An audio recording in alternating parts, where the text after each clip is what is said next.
Hey, good morning. Welcome to Hobby Evolution episode 390. It is a Tuesday, day three of full time in the hobby. Day two was much better. Day two was structured. Day one was just kind of like, hey, it's Friday. I am slinging cards full time. I had some appointments throughout the day. I hit up Walmart and Goodwill on Friday, so it wasn't really a true work day. What I'm going to be tackling day in and day out for 1 Million Cubs LLC. So Sunday night, I planned out my day for Monday. Each day is going to be a little different. I'm a little behind on shipping because mainly to listing. And my goal was to list 500 cards in my eBay store, and I failed. I did not reach that because there was one thing that I did not take into consideration. Uh, I'm a fast typer, but it's the pictures, the images, and the uploading that really is a time suck. So 30 minutes in, I realized I need a tool to make this faster.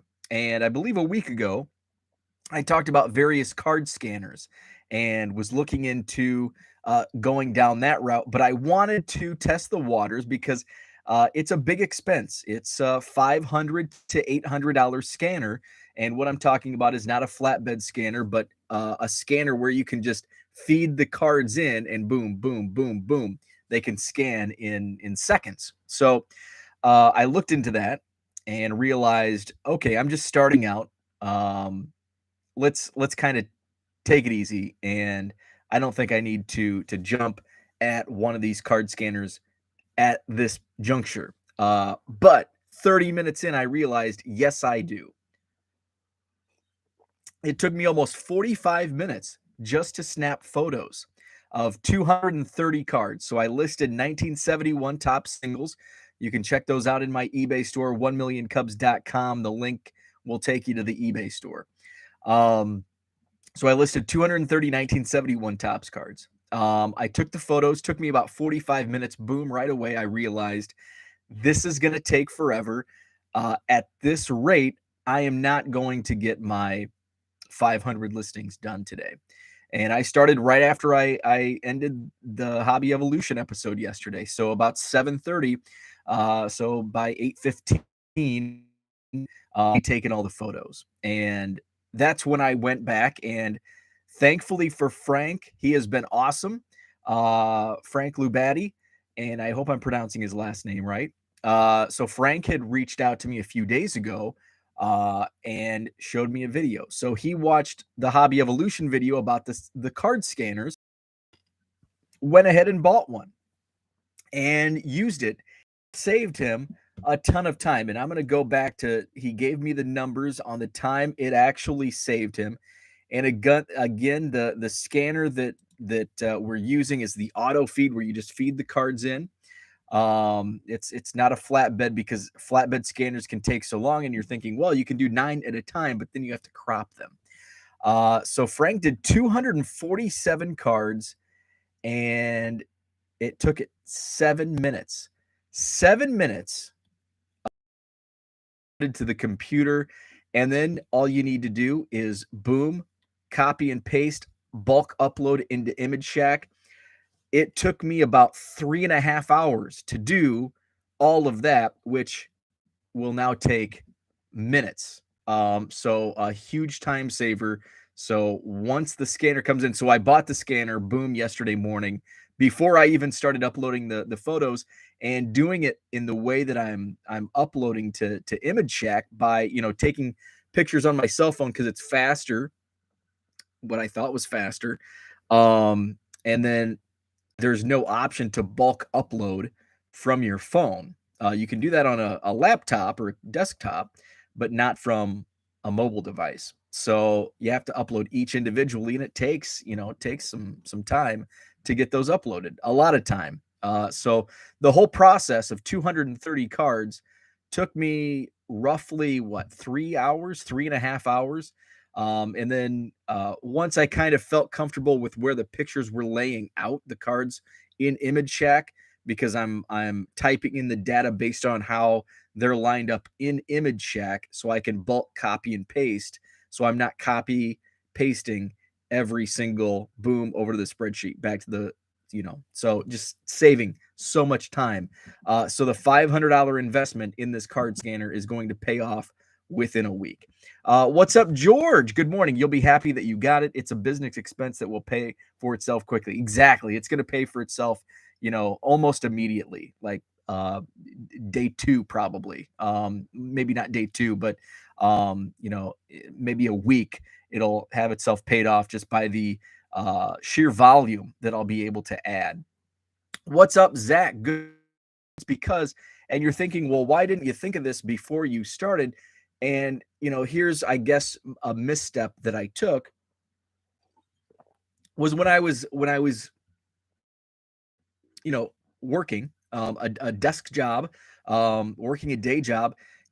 I'd take a few minutes here and I'd upload. Usually what I would do is I would take the photos, I'd take a pile, be on the couch, we're watching Squid Game or whatever on Netflix, and I'm just boom, photo, photo, photo, photo, photo, photo. And yeah, it took 30 minutes, 45 minutes, but I didn't realize it because I wasn't, it was just secondary, just watching Netflix and just doing it on the couch. And then, like I've said in the past with uploading the photos, you know, doing, I can do 2 or 3 at a stoplight at a red light. Just waiting for my coffee, waiting for the microwave for my Hot Pockets at lunch. What's up, Jeremy? Good morning. So I wasn't really paying attention to the actual time suck of some of these tedious tasks. But when you're sitting at a desk and your main focus is, okay, I'm photoing, taking photos and uploading, and all of a sudden it's like, this is 3 hours. It's like when I was working from home during the pandemic, I realized those tedious, just the commute to work, going home, back home from lunch, 12 minutes at a time there, taking the garbage out. Just these small menial tasks add up so much. And that's why I would have to go early. And sometimes I didn't go on at all, was because, oh yeah, I've got to come down here and take garbage, and it's 5 minutes here, 5 minutes there, and all of a sudden, it's 7 o'clock, and I've need to get all these tasks done before I leave for the office, because I'm not going to be at home. Whereas working from home, I can wake up, do my coffee, log in to work, and then, I'm going to take a break, and instead of walking to the water cooler at the office, I'm walking to the curb to put mail in the mailbox or garbage on the curb. So it's just, and this was something that I didn't really take into consideration, was just the simple task of taking photos and uploading, which I kind of took for granted, doing it as a secondary task while watching Netflix or sitting at a red light. So Zach says, wait, you were hearing Hot Pockets for lunch. Yeah, Hot is like do lunch. Hot Pockets, ham sandwich. Those are like, that's my, or leftover Chinese takeout. I'm not a healthy eater. So main topic today. So that's what I did yesterday. 230 1971 top singles in the eBay store. What's up, Herman? Good morning. It was great to be on with Herman and Kin last night. It was a long day. So I did the 230. I had a great conversation yesterday with Brent. He's going to help me with the 1millioncubs.com website. So I'm going to do a redesign. So once I get settled in once I get my feet wet in this whole like listing and shipping, once I get my bearings straight, then I'm going to add more content to 1millioncubs.com. Just kind of waiting for a redesign because I just don't like the layout right now. So Brent's gonna help me out with that. So we had an awesome conversation yesterday. Talked to Texas Card Dude yesterday. Did some shipping. Did the show with Herman and Kin last night. So it was a great, really first full day on the job um, with cards because Friday again was just kind of all over the place. Herman, yeah, thank you. Thanks for having me. Um, so today I wanted to touch on, and I think I touched on this last night with the guys about eBay analytics, and I took a look yesterday afternoon, and the numbers like shocked me. We all know, and I've heard it when I've done card shows. Like people are saying, my eBay sales, my eBay sales are really down. They're really slow. My views are down. Like everything is down now. I mean, we could have all predicted this back in January, February, March that this isn't is the hobby going to thrive moving forward? Yes, but that was the peak. Will there be another peak? Yeah, at some point. I mean, it took 30 years to get from point A to point B in terms of peaks. But it may be another 30 years before we see what we saw 6, 8 months ago. But with that said, there's always going to be, people in the hobby. People are still going to be buying cards. I think a lot of people came out during the, quarantine times. So I think that has partly to do with it. The timing. February is a pretty hot time in the hobby, especially my strong suit is baseball, and that's one of the hottest times for baseball because you've got spring training, pitchers and catchers are reporting February. Basketball's right in the heart of the regular season. And then, football's, you're just coming off the Super Bowl. So football's, that's kind of like the one of the worst times, I guess, for football because it's right after the season. So the dead of the off season. So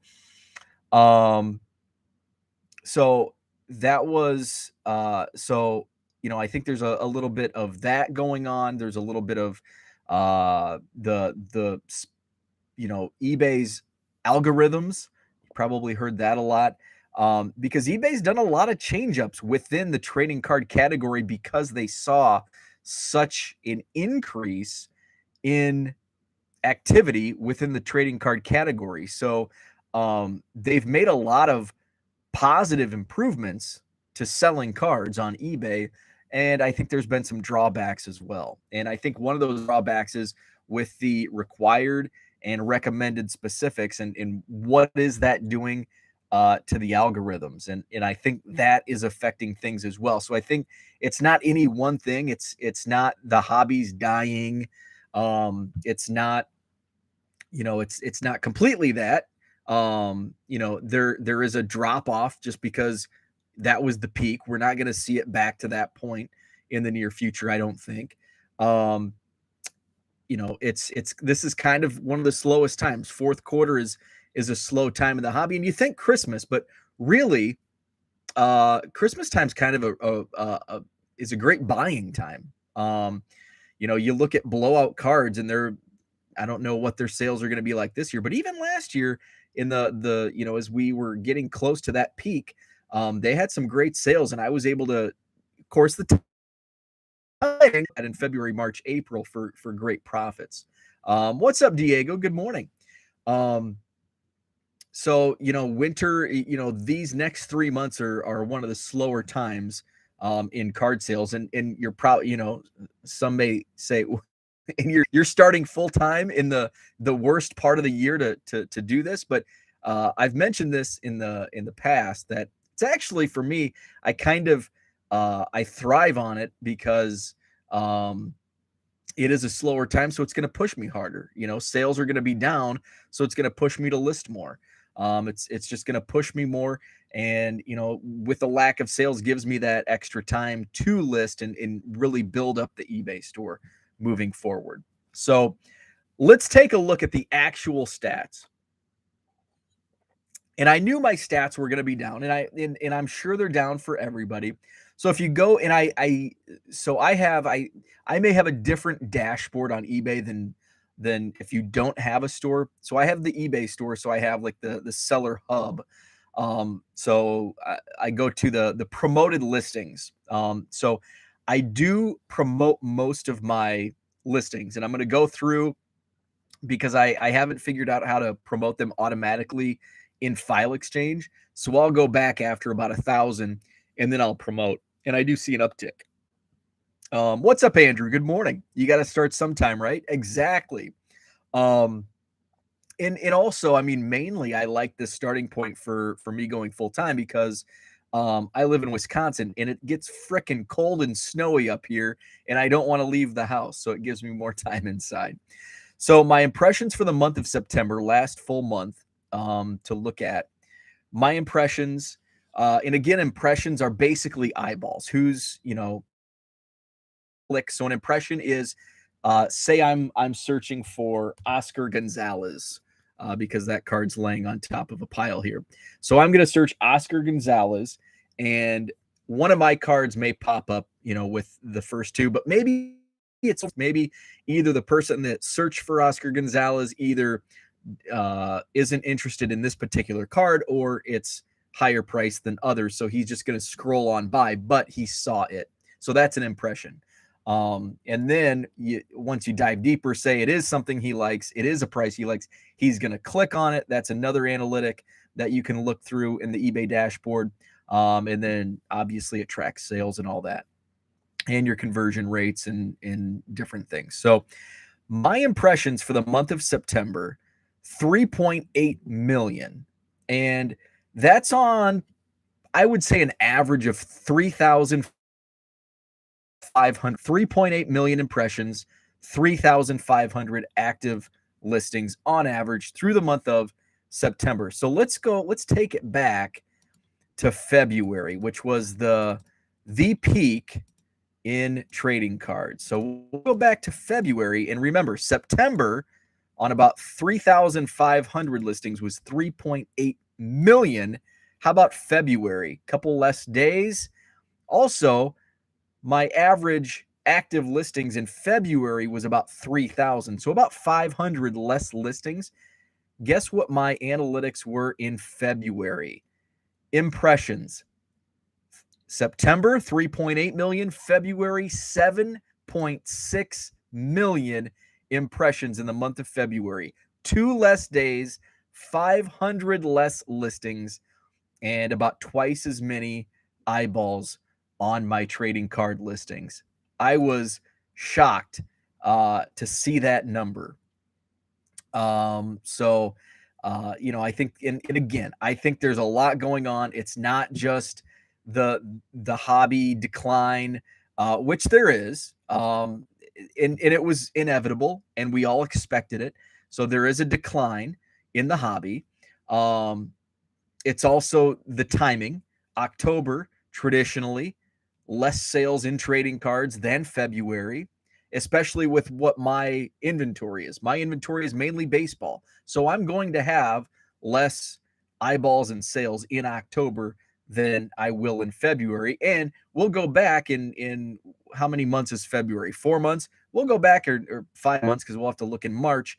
And I'll look at February, and I guarantee you it's going to be it's going to be hard to dissect as well, because hopefully by February I'll have 3-4x the amount of listings than what I do in October. But I bet percentage wise, my February impressions next February will outpace my current October when it comes to, basically per capita.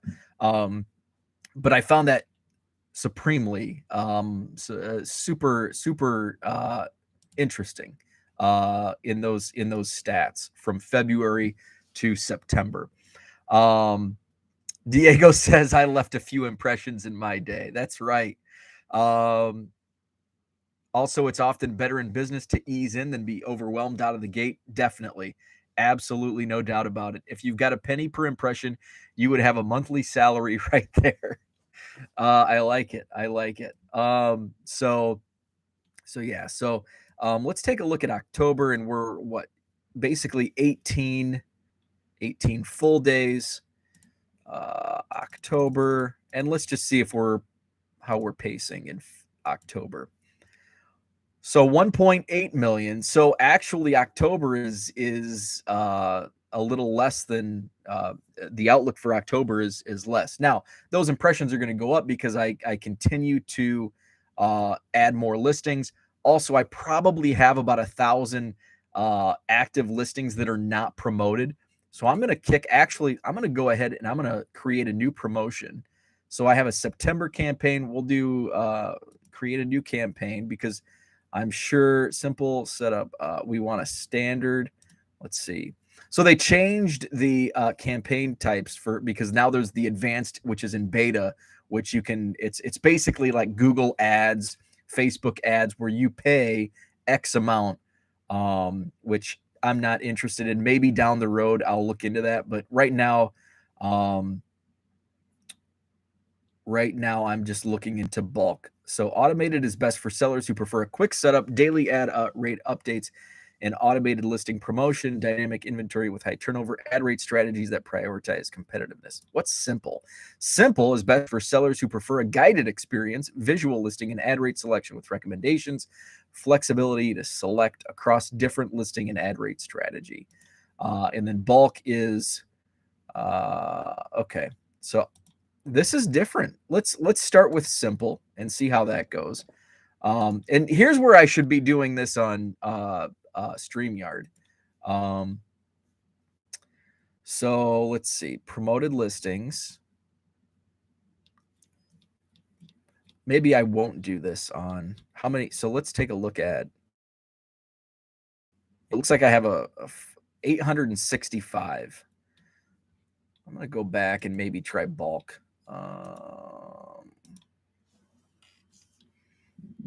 Do sports. Okay, so with bulk listing, it just has a campaign. We're going to do trading card singles, include all recommended listings, and let's continue. Choose your ad rate strategy. Let's do apply suggested ad rate. That way I don't have to set individual rates on 865 listings. We're going to name this October 19th.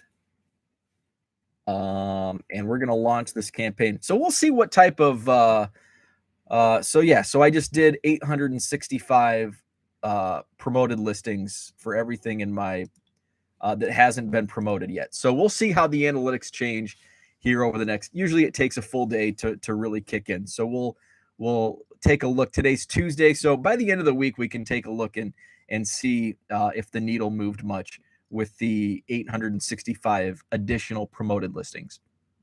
Andrew says, how do you get to do 10% if you buy 3? Mine always says I got to offer discount on the second item as well. Okay. So,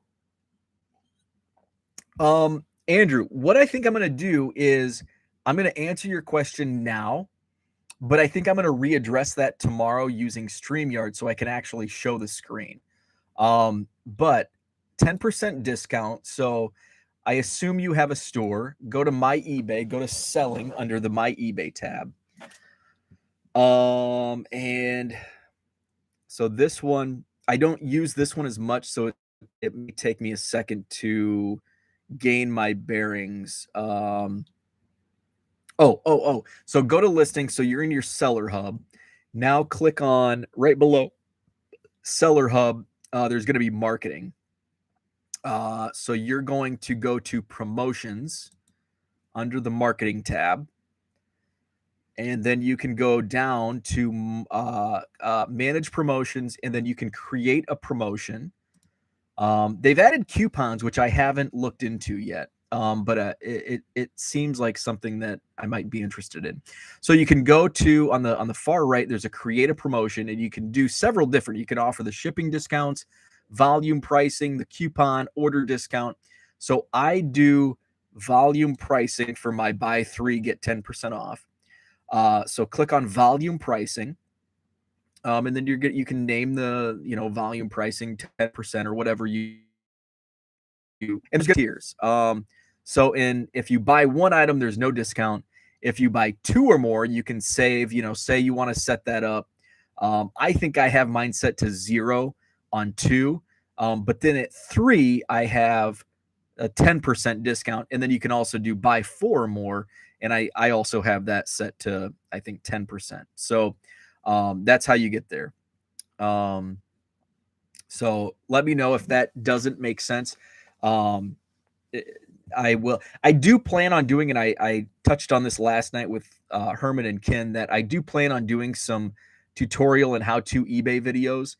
Some of the quick hitters, because right now everything's long form in this hobby evolution.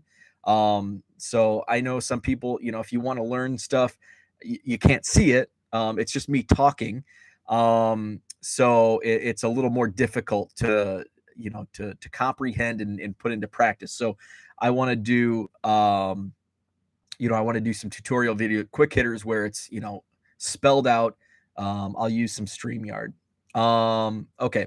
So Andrew says, yeah, I know, but you can't set second to 0, at least on my end. Okay, let me go through. Has to be at least 1%. Okay. And I haven't done this because I set mine up over a year ago. And I know a lot has changed. So let's see. You're right. So it does, yeah. So when I put 0 on buy 2 or more, it grays out 3 or 4. So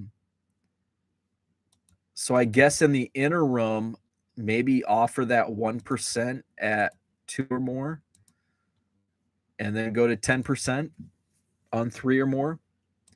And will it let you? So, and then it lets you, yeah. So using the volume pricing, there may be another way. Let's go back, because I don't have mine set up that way. Order, maybe it's, so maybe let's check out order discount. I think this is it. Okay, let's choose a category. Trading, collectibles. Choose an objective. We're going to. I think I did an order discount. Attract by peak shopping down. Move older items. So moving older items allows me get an extra 10% off 3 or more items. There you go. So Andrew, it's under order discounts. Order discounts. And then the category, I don't see trading cards.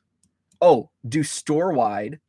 That's what mine's set up for. So it's order discount, store wide, and our objective is to move older items. And then where it's a quantity discount. So and that's that's a dollar amount. So we don't want that. We want an extra. I thought there was a way to change that to percent, but apparently there's not. Buy one, get one free. We don't want that. No minimum purchase.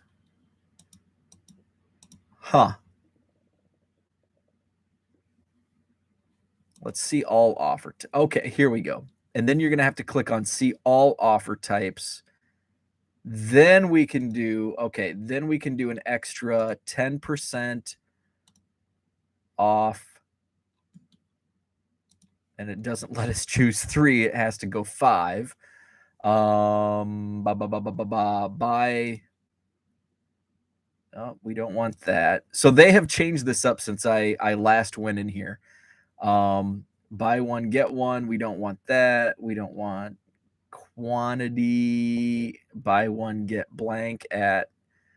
We don't want one of those. Extra dollars off. Extra. Oh, here we go. So on spend, extra 10% off 3 or more items.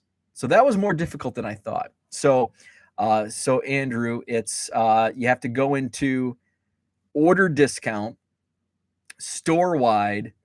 I have mine set to what do you want to do? Move older items. You're going to have to probably click additional coupons or whatever whatever it was. And then under spend, you can do an extra 10% off 3 or more items. So that should work. It's the spend. I got it. Awesome. Awesome. So there we go. We got it. So yeah, it's been a while since I've gone in and changed mine and added one. So I did one for like I had somebody that asked, hey, if I buy like 50 cards, can I get 20% off? And I'm like, yeah, sure. So I set one, buy 50 or more items, get 20% off.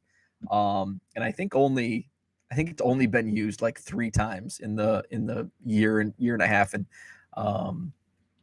so, but I'll probably, push that more once I, get to the point of having that much inventory. But it's hard to find buyers, 50 cards out of 3,000 active listings. 3,000 seems like a lot, but really, when you're shopping as a buyer, it is kind of tricky unless, you're building a 71 top set, and there's 300 cards in there or whatnot. So that's what I had for today. Thanks for tuning in, Andrew. Glad we could help you out with the discounts there. I'll try to do a video. I'll play around with StreamYard at some point. Madison Card Show is this week, so I'm going to be kind of back and forth. I've got some shipping to do today. I bought some bulk. I showed off on Twitter. 3 flat rate boxes came in. There was some good stuff in there. Some Tatis, and they're all base. Tatis, Trout, some Topps Chrome, Mike Trouts. And these were basically a penny per card. So a lot of this stuff I'll be putting in my 25-cent boxes at the show. Some of the stuff like the Trout Chromes I'll be putting in my eBay store. So there's a small portion that will go in the eBay store. But a bulk of it I bought for my 25-cent boxes just to freshen things up. DR, what's up? Great show last night. Thank you. What store subscription do you have? So I have the, let's see. I'm going to have to go to, and this is another thing that I haven't messed with in a long time, so I've got to go into the help menu. Store subscription. I think it's like a $60 monthly fee, and I receive 50,000 free listings. Let's see, go to subscriptions, because since I've started mine, they've done, I have the premium store. I have the premium store, and there are, so that's that. So that's the store subscription I have. Let's go to, and it's really difficult to navigate eBay sometimes. Okay, so there's the starter store, which is $5 a month if you if you pay up front for a year. There's the basic store, that's $22 a month if you pay up front for a year. The premium store is $60 a month with a 1-year plan, and then the Anchor and Enterprise stores. So at this point, I'm going to stick with and it's all based on volume. So right now, my volume is going to be far less than 50,000 listings per month. If I get to that point and continue to build my eBay store inventory, then I'll look into the Anchor store. But there's a big price difference between premium and Anchor. Premium is $60 per month. Anchor is $300 per month. So to make up that difference, say you get 50,000 free listings. Well, 5,000 listings is not going to make up for that, $240 difference in subscription fee. So $21.95 a month store, and I can't exhaust all the listings yet. That's where I started. So when I started my eBay store, they did not have the starter store. So I started with the basic, and then I moved up. Once I started eclipsing the monthly cap. And also take a look in the price difference, because, say it's only 100, and I'm not sure, does it say additional fixed price on the basic store is 25 cents. So, say you have a cap at 1,000, cap at 1,000 with 25 cents. Say you've got 200 more at 25 cents. That's $50. So 50 plus 22 is 72. So you're better off just going up to the premium. But say it's only 100 extra items at 25 cents. That's $25. So you're under that $60 a month. So you just kind of got to play with the math and see if it's something that you can work with. Andrew's doing the basic right now. Yeah, if depending on your volume, basic's great. That's where I started, and then as I scaled up, I moved up to the premium store. And if it's going to take a lot to cause a discussion into moving up to the Anchor store. But hey, you never know. So we'll just keep grinding and see if we get there. So thanks so much for tuning in. Great chat. Appreciate it. I'm going to get to shipping and sorting some of these cards from the flat rate box. Have a great Tuesday. Andrew says you have cards on eBay store that you send in bubble mailer. You have cards on eBay store that you send. I don't understand the question, but I do have, you have cards on eBay store that you send in a bubble. Yeah. So I have some card. Yeah. So I have higher end not higher end, but $20 plus cards that go in bubble mail. So not everything goes in a plain white envelope. I do have some, anything that, there's probably chrome autos that are $50 or more, $20 or more. So basically anything that's $15 is kind of, I know it's 20 based on the standard envelope, but so my price thresholds for shipping, basically anything under $8 goes in a stamped envelope, no tracking. Between $8 and $15, I will do the standard envelope with tracking, and then $15 is my cut. At $15, then anything above that I ship bubble mailer. Curious what you use. Label printer if you have to write out. Oh, thermal label printer all the way. I have 2 thermal label printers. The Brother QL 1100, which is perfect for the the shipping labels, your standard envelope labels, your bubble mailer labels. And then I have the QL 800, which is perfect for I don't have anything nearby, but it's perfect for just if you're just shipping and you just need an address. It's the perfect size. It's like the 2x7. The QL 1100 is the 4x6. So I have 2 label printers that I use. And they will save you a ton of time and a ton of money, because if you're printing labels, it's gonna suck a ton of money away on ink. That's what I need for you to show video wise, the different labels, etc. Would love to know more. Absolutely. Now, when it comes to settings, it's a real pain in the butt. Printer settings. And that's something I think I got lucky, just trial and error, by getting my settings right between the two. I still have to take like an extra step or two when I print on the bigger labels. But yeah, it's some trial and error on the printer label. So I'll have to go through and put some of these ideas down. So yeah, so that's definitely something that I can walk through on a separate video. So thanks so much. I'm gonna run. Have a great Tuesday, and we'll talk tomorrow.